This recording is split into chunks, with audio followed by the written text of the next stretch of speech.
Magandang buhay po sa lahat at welcome dito sa aking Mathematics Tagalog tutorial. Sa video na ito ay papaliwanag ko po sa inyo on how to solve the variable x of a rational equation. So magpipresent po ako ng two different examples. Kung wala po dyan yung inyong sinasagutang example o hindi po kagaya niyan, pwede pong i-comment sa comment box at gagawan ko po ng short video. So sa aking ipipresent for number 1, 2x minus 1 over x plus 2 is equal to 3. And another rational equation, x over x minus 1 is equal to x plus 2 over 2x minus 5. So, how to solve for x in this rational equation? So, ipapaliwanag ko po yan sa inyo step by step. Okay, so let's start. Number 1 example. 2x minus 1 over x plus 2 is equal to 3. So, ito pong equation na ito ay simple rational equation. So, how to solve the variable x in this rational equation? So, kung ganito po yung given, na yung one side natin ng equal sign ay whole number, hindi for fraction, kagaya itong left side na may numerator, denominator. Ang gagawin lang po natin dito ay, ito pong denominator na x plus 2 ay multiply po natin dito sa left ng equal sign at dito po sa right ng equal sign. So, paano po yun? Okay, ganito lang po yan. Okay, nilagyan ko po ng space dito. So, x plus 2 ito po yung multiply natin dito. Okay, lagyan po natin times x plus 2. Then, sa right ng equal sign times x plus 2. So, ang purpose po niyan, bakit po tayo nag-multiply ng x plus 2 dito po sa left and right ay para ma-cancel po itong x plus 2 para mawala po yung kanyang denominator. Okay, so pag na-cancel po natin yung x plus 2 denominator, x plus 2 numerator, ang matitira na lang po sa left side ay ito po, 2x minus 1. So, lagay po natin 2x minus 1 and then sa right ng equal sign, 3 times x plus 2. So, yung multiply po natin ito, multiply natin by distributive property. 3 times x is equal to 3x and then 3 times 2 is 6. So, positive 2 yun, kaya positive 6. Kaya yan po ay magiging plus 6. Okay. So, dito, ang gagawin lang po natin dito, since ito po ay linear equation, ang highest exponent ng variable x ay 1. So, yung may variable x, ilagay po natin sa isang side ng equal sign at yung walang variable x, itong minus 1 at 6, ilagay po natin sa isang side din. Ihiwalay po natin. So, saan po natin ilalagay yung may variable x? So, ito po ay 2x sa left ng equal sign, sa right ay 3x. So, dito po ilalagay yung variable x kasi mas malaki po yung numerical coefficient ng x dito. So, kapag iyan po yung equal sign, ito pong 3, yan, dyan ko po ilalagay yung variable x. And then, itong 2x, lilipat ko po sa right ng equal sign. So, pag itatranspose po natin yung 2x, positive po yung 2x, magiging negative, kaya yan po ay magiging minus 2x. Okay? At ito naman pong minus 1 at plus 6 na ito or positive 6.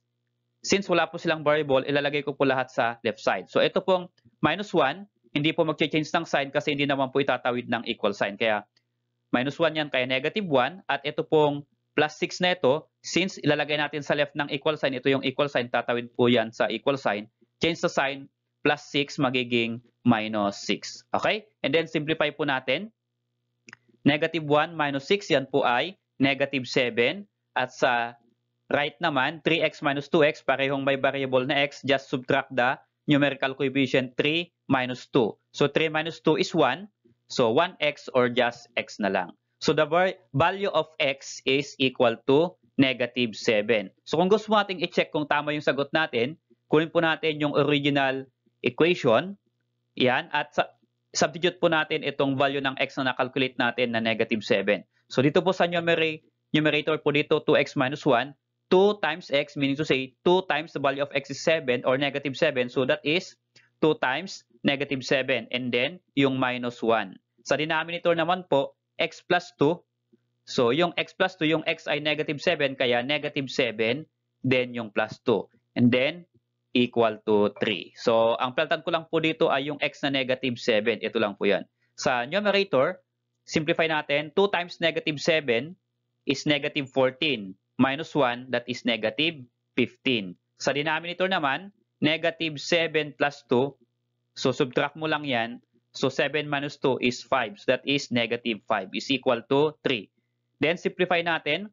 Negative 15 divided by negative 5. Negative divided by negative is positive. So, 15 divided by 5 is 3. So, 3 is equal to 3 and that is correct. So, ibig sabihin, yung na-compute natin na value ng x dito na negative 7 is correct.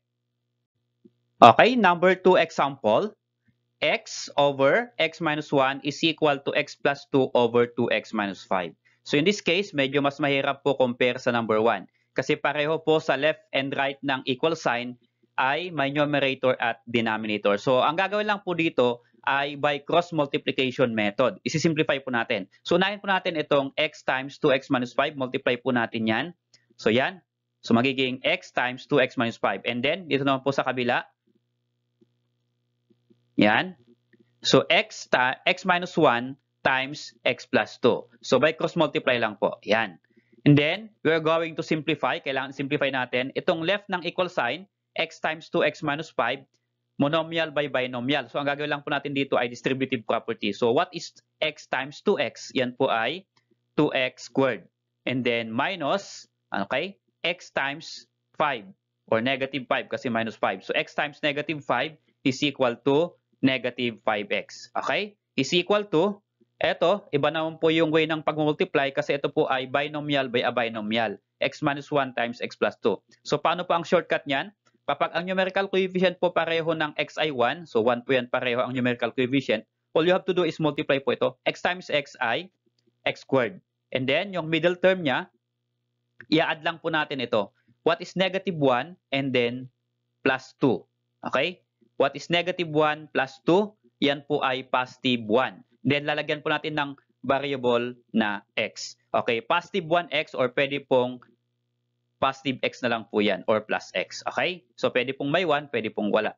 And then, ito naman pong third term natin, lalagyan na third term, last po ay multiply natin ito ulit dulo.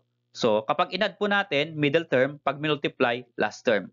So, what is negative 1 times 2? That is negative 2, kaya iyan po ay minus 2. Okay, so na-multiply na po natin. So, x squared plus 1x minus 2, ito pong x minus 1 times x plus 2. And then, since ito po ay quadratic equation, ang gagawin po natin ito dito ay lahat po itong term na ito ilalagay natin sa left ng equal sign. So, ang matitira po sa right ay wala, lalagyan po natin ng 0. Okay po. So, pagtabihin po natin yung like terms, kagaya ito, 2x squared at x squared. So, pagtabihin natin yan, ito pong 2x squared, lalagay ko po as is po siya na 2x squared, wala pong magbabago kasi the same po nasa left ng, ito po yung equal sign po. And then, itabi po natin ito, x squared. Since ito pong x squared na ito ay itatawid natin ng equal sign, lalagay natin sa left side, dito, since positive siya, change the sign, magiging negative. Kaya ayan po ay magiging minus x squared. Okay? Next, wala na pong ma-squared dyan, dalawa lang po sila. Ito naman po ulit may variable x lang. Okay? So, minus 5x, kaya the same po, minus 5x. Bakit po the same? Hindi naman po tumawid ng equal sign. Nasa left pa rin siya ng equal sign. Okay, pero ito, plus 1x, so kalike term po ng 5x. So, plus 1x, tatawid po ng equal sign kasi idadala po sa left side. Plus siya magiging minus. Kaya yan po ay minus 1x or tinanggal ko na yung 1, pwede kasing x na lang. So, minus x. Okay? And then, ano pa yung di natin nakukuha? 1, 2, 3, 4. 1, 2, 3, 4, 5. Ito na lang pong negative 2. Since yung negative 2 na yan, lalagay natin sa left ng equal sign, change sa sign, minus 2 magiging plus 2. Kaya sa right side, yan, wala na pong matira equal to 0. Okay? Then, we are going to add or subtract like terms. Ang like terms po dito ay 2x squared and x squared. Pareho po silang by variable, x squared. So, subtract lang po yung numerical coefficient. 2 times o 2 minus 1 is equal to 1. 1x squared or just x squared na lang. And then next, ito po, minus 5x minus x. So again, pareho po silang may variable x. Okay? I-add lang po yung numerical coefficient. Negative 5 kasi minus 5. Negative 5 plus or minus 1. So what is negative 5 minus 1? 1 po yung numerical coefficient dito. So that is negative 6, then your variable na x, kaya minus 6x. And then, next po, ito po yung ating constant plus 2. So the same, copy lang po natin plus 2 is equal to 0. Okay. Since na-simplify na po natin yung ating quadratic equation, now we are going to solve for x, applying the methods of quadratic equation para ma-solve po yung variable x. So pwede po, tingnan natin kung pwede ang factoring. Pwede po ba ang factoring dito? So wala po kasi walang factor ng 2 na kapag inad mo ay negative 6. So hindi po pwede ang factoring dito. Hindi rin pwedeng extracting square root. So ang pwede lang po dito ay completing the square or quadratic formula. So sa akin, mas pipiliin ko yung completing the square kasi mas maiksi compare sa quadratic formula. So, paano po gawin yung completing the square dito? Ganito lang po yun. Ito pong plus 2 na ito, ilalagay natin dito sa right side. Yung may variable x lang po ang iiwan sa left ng equal sign. So, ganito po yun. X squared minus 6x, then equal natin yung 2 sa right side. Since tinranspose natin yung positive 2, magiging negative 2 sa right side. Okay.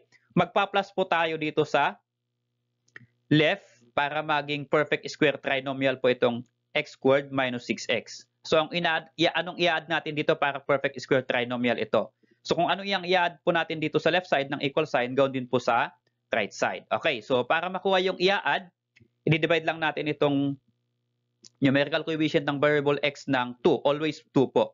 So, divide by 2. Okay? What is negative 6 divided by 2? Negative 3. And then, yung sagot ay i-square lang po natin. What is negative 3 square? Yan po ay 9. So, yung 9 na ito, yun po yung ipa-plus natin to both side of the equation. So, plus 9, then plus 9. Okay?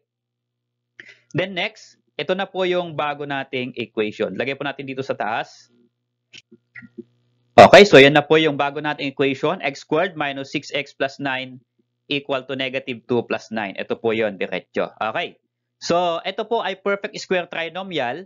Gawin po nating square of a binomial. Ano po? Paano po gawin na square of a binomial yan? Kasi perfect square trinomial po yan, kaya pwede pong gawin.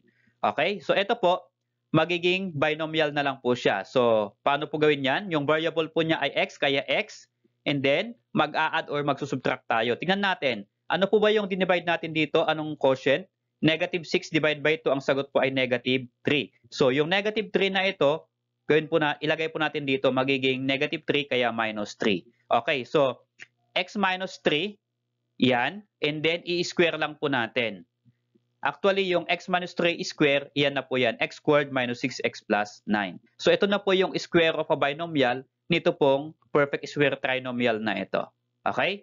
And then, sa right side, negative 2 plus 9 naman po. Okay, negative 2 plus 9 is equal to positive 7. So, ang purpose po niyan, para ma-extract po natin yung square root to both side of the equation.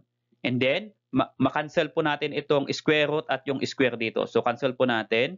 Ito po yung square root, ka-cancel at yung square. So, ang matitira na lang po ay ito pong x minus 3. So, lagay po natin, x minus 3 is equal to, yung pong kabila, square root of 7. 7 is not a perfect number or a perfect square number. Kaya, yan na lang po ay magiging positive or negative 7. Okay, so yan na po. Tatranspose lang natin yung negative 3 para sa value ng x. So, negative 3, pag tinranspose po sa right side, magiging positive 3. Kaya yan po ay x is equal to 3 plus or minus negative 7. So, dalawa po yung value ng x dito. Kasi ito po ay quadratic, dapat dalawa yung value ng x. So, yung una ay 3 plus square root of 7.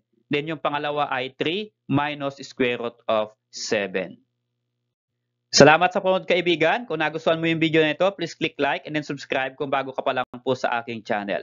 So, pwede po kayo mag-comment ng inyong mga katanungan or may gusto po kayong ipasolve na problem. Comment lang po sa comment box at gagawan ko po ng short video.